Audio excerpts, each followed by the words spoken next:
சென்னை மாநகராட்சிக்குட்பட்ட மண்டலங்களில் பருவமழை முன்னெச்சரிக்கை நடவடிக்கைகள் மேற்கொள்ளப்பட்டு வருகின்றன. மழைநீர் வடிகால் வாய்களை தூர்வாருவதற்காக 7 எந்திரங்கள் செயல்பட்டு வரும் நிலையில் கூடுதலாக 2 எந்திரங்கள் வாங்கப்பட்டுள்ளதாக சென்னை மேயர் பிரியா ராஜன் தெரிவித்துள்ளார். 5 வருட பராமரிப்புடன் சேர்த்து ஒரு எந்திரத்தின் விலை 11 கோடி ரூபாய் என்று கூறினார்.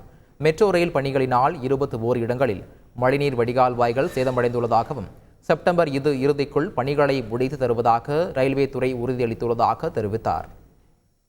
இந்த ரோபோட்டிக் எக்ஸ்கவேட்டர் என்பது ஏற்கனவே சென்னை மாநகராட்சியில் 6 இயங்கி வருகிறது. ஆனால் அது போதியதாக இல்லை என்ற காரணத்தினால் கூடுதலாக 2 இந்த முறை நாங்கள் மாநகராட்சி சார்பாக வாங்கியிருக்கோம்.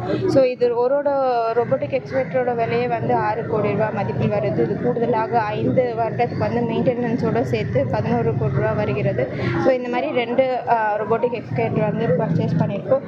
கூடுதலாக சென்னை மாநகராட்சியில் ஆம்பிபியன் 2 இருக்குது, மினி ஆம்பிபியன் 3 இருக்குது, வெஹிக்கிள் மவுண்டட் 7 இருக்குது. அதே போல் மரங்களை வெட்டக்கூடிய இயந்திரங்கள் 9 இருக்குது. வரக்கூடிய பருவமழை முன்னிட்டு இந்த நம்மளுடைய சென்னை மாநகராட்சி உட்பட்ட பகுதிகளில் இருக்க அனைத்து கெனால் பகுதிகளிலும் டீசென்ட் பண்ணுறது மிகவும் அவசியமாக இருக்கிறது. அதற்காக அனைத்து பகுதியிலுமே இந்த மாதிரி ஒரு இயந்திரங்கள் மூலமா இந்த ஸ்பஞ்ச் ரிமூவல், டீசென்ட், ஐசன்ட் ரிமூவல் இந்த மாதிரி பணிகள் எல்லாமே மேற்கொள்ளப்பட்டு வருகிறது. செய்திகளை உடனுக்குடன் தெரிந்து கொள்ள உடனே சப்ஸ்கிரைப் பண்ணுங்க.